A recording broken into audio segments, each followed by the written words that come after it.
अब की बार तो अच्छे दिन आ गए भैया, फसल अच्छी पैदा हुई है। बस इसके दाम अच्छे मिल जाएं मंडी में तो सारी परेशानी दूर हो जाएगी।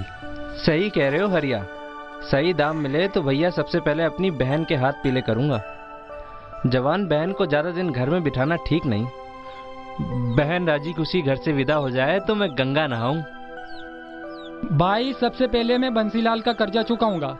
कर्जा ले लेके परेशान हो गया मैं। कब हाथ में पैसा आए और कब साले बंसीलाल के मुंह पे जाके मारूं। अरे सब अच्छा ही होगा, तुम क्यों चिंता करते हो। अरे ओ पारो के बापू, चलो रोटी खा लो। आ जाओ आ जाओ। अरे भाई जल्दी चलो, नहीं तो ये आवाजें ऐसी ही आती रहेंगी। अरे ओ पारो के बापू।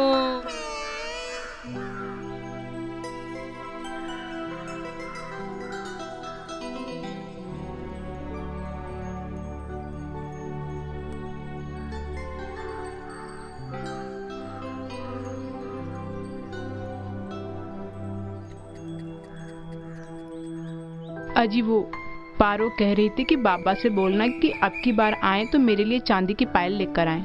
बहुत बार बोल चुकी मगर बाबा तो मेरी सुनते ही नहीं। और हमारे रामू से तो पूछ लेती, उसे क्या चाहिए। वो तो कुछ मांगेगा तब ना, जब उसे गुल्ली डंडा खेलने से फुर्सत मिले।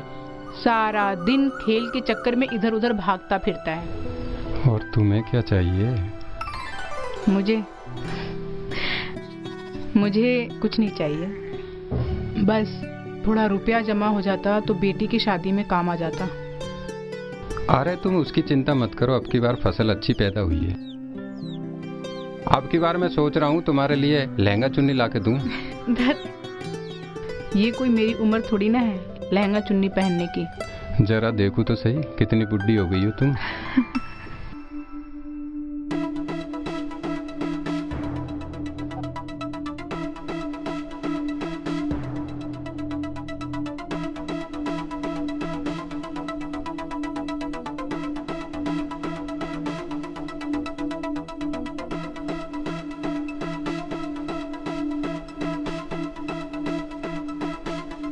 ये तो हम किसानों के साथ बहुत गलत हो रहा है। इतने कम दामों में हम हमारी फसल कैसे बेच सकते हैं।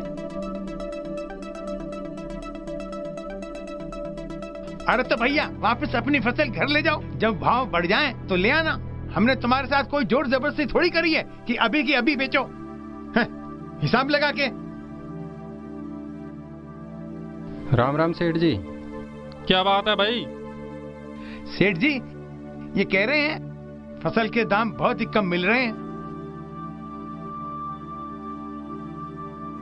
देखो भाई, फसल के भाव कम या ज्यादा होना हमारे हाथ में नहीं है। जो भाव सरकार तय करती है उसी कीमत पर हम फसल खरीदते हैं और उसी हिसाब से तुम्हें रुपया देते हैं।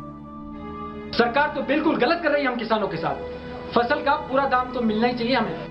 बिल्कुल मिलना चाहिए। हम रात दिन खून पसीना बहाकर फसल तैयार करते हैं और जब बेचने के लिए मंडी लाते हैं तो भाव गिर जाते हैं। ये तो हम किसानों के साथ अन्याय है। हाँ, अन्याय है। मैं तुम लोगों की परेशानी समझता हूँ, मैं भी क्या कर सकता हूँ, मैं मजबूर हूँ। अब हम अपने घर से तो नहीं ला सकते। मगर भाई लोगों हम क्या करें, अब ये सोचो। फसल नहीं बिकी तो अगली फसल के लिए खाद बीज कहाँ से लाएंगे, घर कैसे चलाएंगे। हम किसानों के बारे में सरकार तो कुछ सोचती नहीं है। अरे भैया एक मोटी सी बात सोचो, आज जितने दाम मिल रहे हैं क्या पता कल उतने मिले ना मिले। फिर तो गई ना भैंस पानी में, और एक बार भैंस पानी में जाने के बाद बड़ी मुश्किल से बाहर आती है। मैं तो कहता हूँ इसको बेचकर नक्की करो और लग जाओ दूसरी फसल में। हिसाब लगा के। तुम लोग क्या कहते हो भाई। मजबूरी है, बेचनी तो पड़ेगी। देखो भाई मैं तो हमेशा तुम्हारे भले के बारे में सोचता हूँ, और मैं नहीं सोचूंगा तो कौन सोचेगा। आखिर हम एक गांव के जो ठहरे। अभी तुलवा देता हूँ और थोड़ी देर में दाम ले लेना। हिसाब लगा के।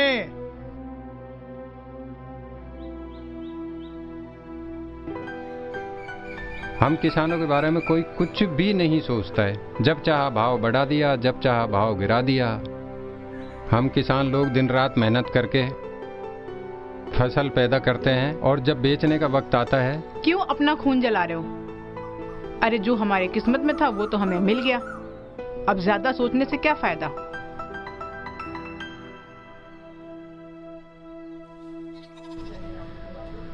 अब क्या सोचने लगे रामू के बापू? सोच रहा था फसल की अच्छी रकम मिल जाती तो बंसीलाल का कर्जा भी चुक जाता, खाद बीज भी खरीद लेते और अपना घर भी चल जाता। रामू, पारो, बेटा आजा पढ़ाई कर ले।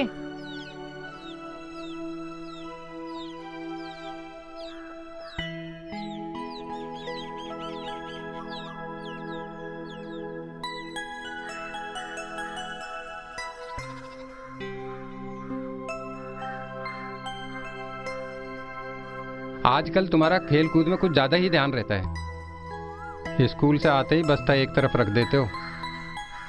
रामू, पढ़ाई किया करो बेटा, पढ़ना बहुत जरूरी है। जी बाबा। पारो, बेटा पढ़ाई बहुत जरूरी है। जी बाबू, आपसे पढ़ाई करूँ। हाँ, ये हुई ना बात।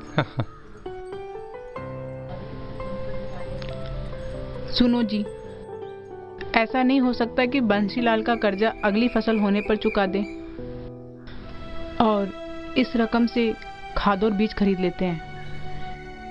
मुझे नहीं लगता बंसीलाल मानेगा।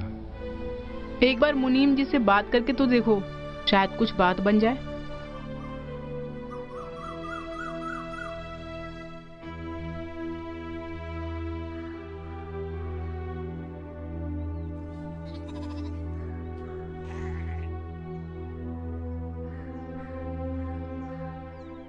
हरिया, तुझे गांव में बुलाया, पंचायत में पूरा गांव इकट्ठा हुआ है।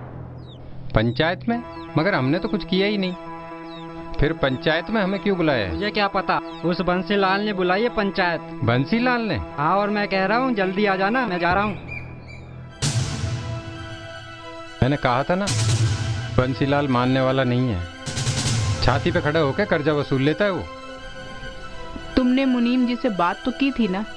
अरे मुनीम जी भी तो उन्हीं के आदमी हैं, वो कहाँ मानने वाले हैं। अब जाकर देखता हूँ पंचायत में क्या होता है। रुको, मैं भी चलती हूँ तुम्हारे साथ। बंसीलाल जी, आपने ये पंचायत क्यों बैठाई है? पंचो, ये पंचायत मैंने आज इसलिए बुलाई है कि सरिया ने फसल के पहले मुझसे कुछ रकम उधार ली थी और लिखावट के मुताबिक फसल बिक जाने पर मुझे मेरी रकम वापस मिल जानी चाहिए थी, लेकिन ऐसा कुछ नहीं हुआ। ये देखिए, इसमें कर्जे का पूरा ब्यौरा लिखा हुआ है, किसको मैंने कब कब कितना कितना कर्जा दिया हुआ है, लेकिन इस हरिया ने मेरे को आज तक पूरा कर्जा नहीं लौटाया और आज तो इसने हद कर दी। फसल बिक जाने के बाद में भी ये मुझे मेरी रकम नहीं लौटा रहा है। मैंने इंसानियत के नाते इसकी मदद करी, इसको कर्जा दिया, लेकिन इसकी नीयत में खोट आ गया है। पंचो, मुझे लग रहा है कि ये मेरी रकम हड़पना चाहता है। नहीं नहीं, हम कोई रकम हड़पना नहीं चाहते। तुम बाद में बोलना हरिया, पहले बंसीलाल जी को बोलने दो। बंसीलाल जी, आप बोलिए। मैं आप पंचों से यही कहना चाहता हूं कि मुझे मेरी रकम वापस दिलवा दी जाए, बस।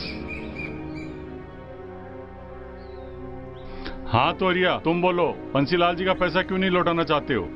अगर मैंने बंसीलाल जी की रकम लौटा दी तो खेती के लिए खाद बीज कहाँ से खरीदूंगा? तुम्हारी बात भी ठीक है हरिया, लेकिन किसी से उधार लिया है तो देना तो पड़ेगा ही ना। मैंने ही रामू के बाबा से कहा था कि सारी रकम अगली फसल होने पर चुका देंगे। तुम्हारी बात ठीक है, पर जब बंसीलाल जी राजी नहीं है तो कर्जे पे ली हुई रकम लौटाना जरूरी है। हरिया जब जब कर्जे के लिए आया है, मैंने इसे कभी मना नहीं किया। इसको पूरी रकम देकर भेजा है मैंने। आप पंचों को यकीन नहीं आता तो आप इसी से पूछ लो। अरे तू बोलता क्यों नहीं है? बोल, बता इनको। हरिया, क्या बंसीलाल जी सही कह रहे हैं? हाँ, ये बात सच है।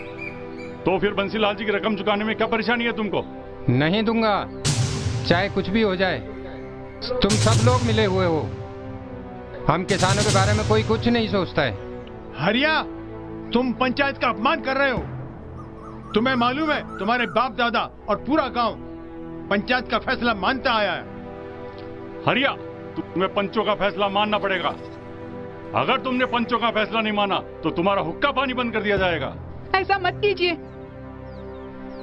मैं समझाती हूँ रामू के बाबा को। क्यों कर रहे हो ऐसा?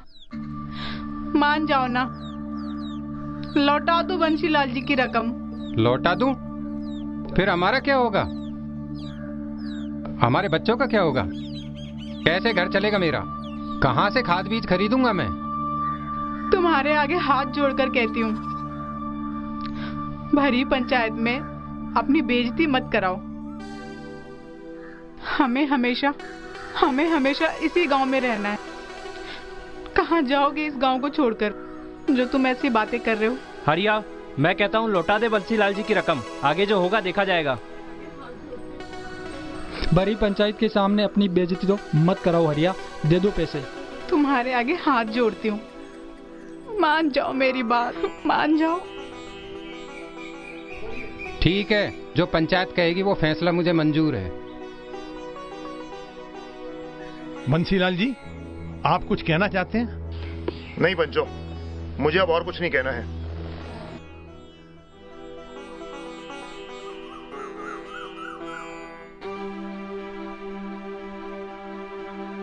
सारा गांव सुने, पंचायत इस फैसले पर पहुंची है कि बंसीलाल जी से जो रकम हरिया ने ली थी उसे ब्याज सहित वापस लौटाए, और अगर हरिया को कर्जे के लिए रकम चाहिए तो वो ले सकता है। और एक बात पंचायत हरिया से ही नहीं, सारे गांव से कहना चाहती है कि पंचायत बुलाकर पंचों की बात माने और उनका अपमान नहीं करें, क्योंकि पंचायत हमेशा गांव के हित के लिए ही काम करती आई है और करती रहेगी।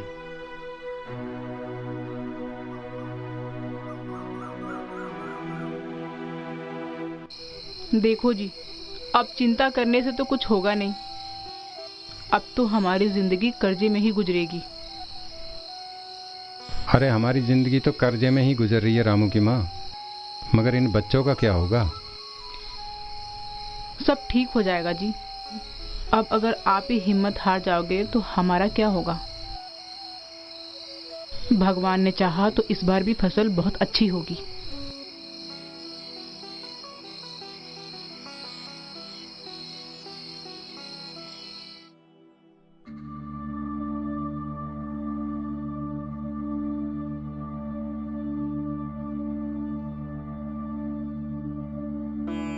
जयराम जी की बंसीलाल जी। अरे आओ हरिया, कहो कैसे आना हुआ? अन्नदाता, खेती के लिए कुछ रकम की जरूरत थी, खाद बीज खरीदना है। अरे हाँ भाई, हमें पता है।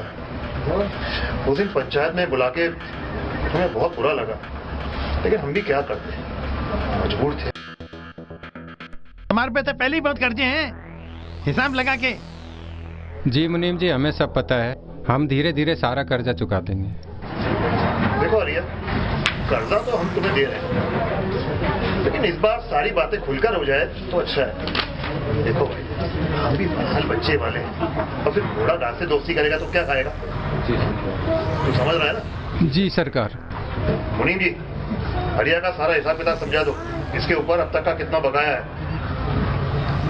जो हुक्म सरकार। असल रकम ब्याज मिला के तो आधा खेत तो पैसे ही गिरवी है सरकार के पास, और जो तुम अभी जो कर्जा लेने आए हो वो अगर समय पर नहीं चुका पाए तो आधा खेत भी सरकार का है ना, हिसाब लगा के। मगर अन्नदाता, अगर हमारा खेत ही चला जाएगा तो हमारा क्या होगा? एक किसान के लिए उसका खेत ही तो सब कुछ होता है। अरे पगले, हम तुझसे खेत थोड़ी ले रहे हैं, हम तो तुझसे सिर्फ अंगूठा लगवा रहे हैं, और जमीन के ऊपर किसी का नाम तो लिखा हुआ होता नहीं। हरिया, जमीन तुम्हारी है, तुम्हारी ही रहेगी, बस कागज की लिखावट में हमारी होगी। अरे जमीन तो हमारी तब होगी जब तू कर्जा नहीं चुका पाएगा, है? और तू ऐसा करेगा नहीं, मेरी नीयत खराब थोड़ी है। तू एक अच्छा इंसान है ना?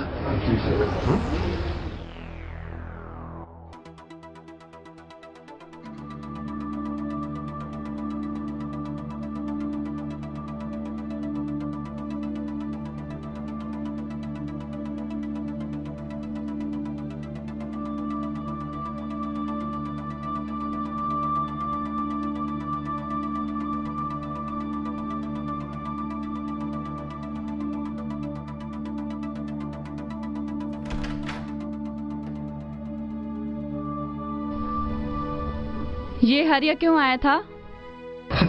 खाए के लिए आएगा, फसल के लिए रुपया मांगने आया था। दिया या नहीं? बिल्कुल दिया, हम तो बैठे ही इसीलिए हैं। लेकिन अब की बार इसकी जमीन गिरवी रख ली है। इसने कर्जा चुका दिया तो खेत इसका, नहीं तो हमारा। ये आपने सही नहीं किया। किसान के लिए जमीन ही सब कुछ होती है। तुम बंद करोगे मैं तोतालान? तुम्हारा काम है घर चलाना, तो वो ही चलाओ। मेरे काम धंधे के बीच में कुछ बोली ना, मुझसे बुरा कोई नहीं होगा। आया समझ में? निकलो सर। हाय लगेगी। वो बड़ा खराब करने आ गई।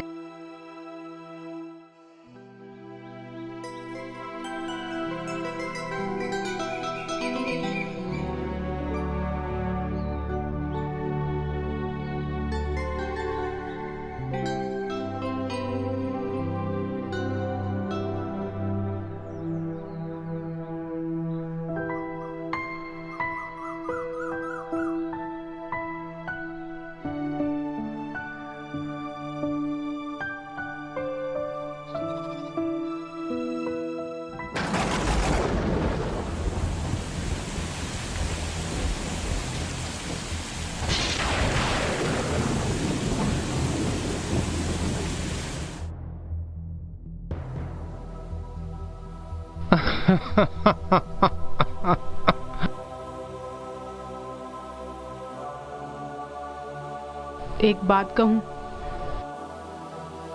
तुम एक बार बंशीलाल के पास चले जाते तो शायद वो कुछ हमारी मदद कर देता। अरे किस मुंह से जाऊं बंसीलाल के पास में?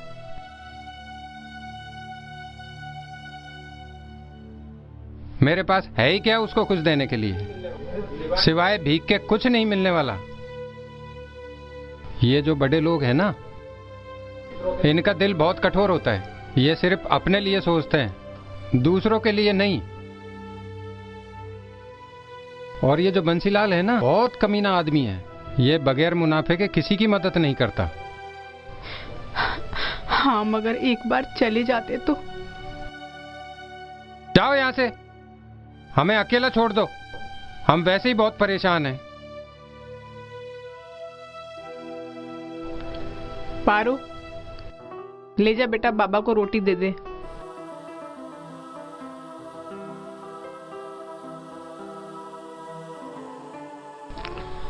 रामू, तू पानी का लोटा ले जा।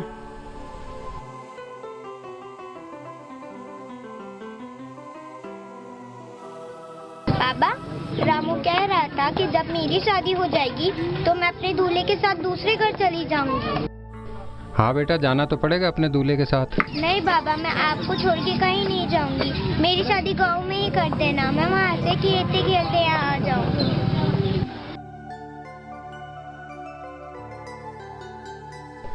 रामू बेटा, तू भी कुछ नहीं बोलता, कभी तू भी कुछ बोला कर।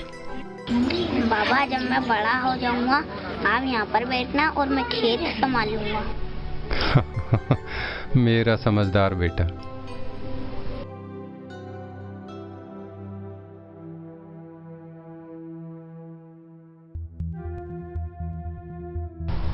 ये लो, पानी पी लो। देख भोली, तूने मेरा हर सुख दुख में साथ दिया है। मेरी जिंदगी का कोई भरोसा नहीं है कि मैं कब इस दुनिया से चला जाऊं। किसके सहारे जिएगी तू?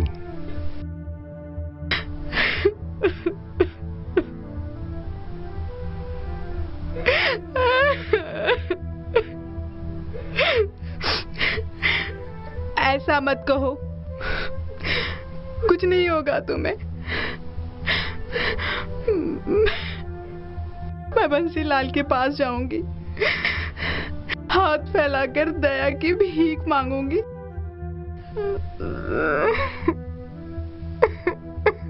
तू बहुत भोली है रे।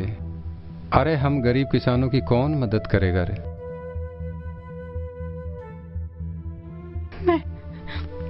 मैं आज शाम को बंसीलाल के पास जाऊंगी, तुम देखना, वो हमारी मदद जरूर करेंगे।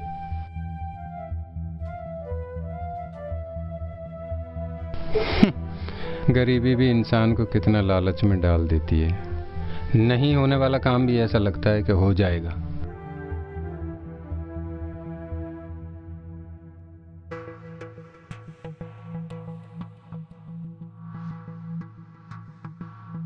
राम राम बंशीलाल जी। राम राम। तू तो हरिया की पत्नी है ना? जी जी हाँ। क्या नाम है तेरा? जी मैं भोली। भोली? बता भोली, कैसे आना हुआ? आप तो जानते हैं ना बंसीलाल जी, बारिश की वजह से हमारी फसल खराब हो गई। फसल के सदमे के कारण रामू के बाबा की तबीयत खराब रहती है। घर में खाने के लिए एक दाना नहीं है। मैं आपसे विनती करती हूँ बंसीलाल जी, हमारी कुछ मदद कीजिए। भोली, हमने तो हरिया की हमेशा मदद की और आगे भी करते रहेंगे।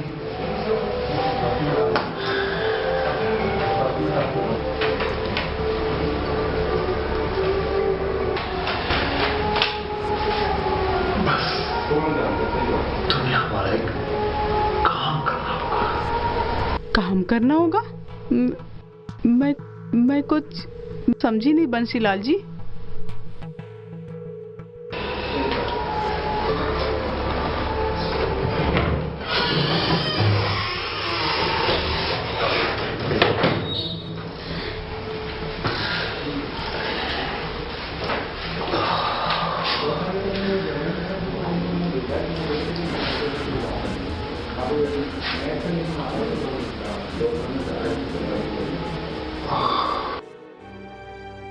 वक्त बदलता है, इतिहास बदलते हैं, दुनिया का रूप बदलता है, इंसानों की फितरत बदलती है, मगर अन्नदाता कभी नहीं बदलते। हजारों करोड़ों लोगों का पेट भरने वाला किसान किसी न किसी माँ की कोख से अन्नदाता के रूप में जन्म लेता है।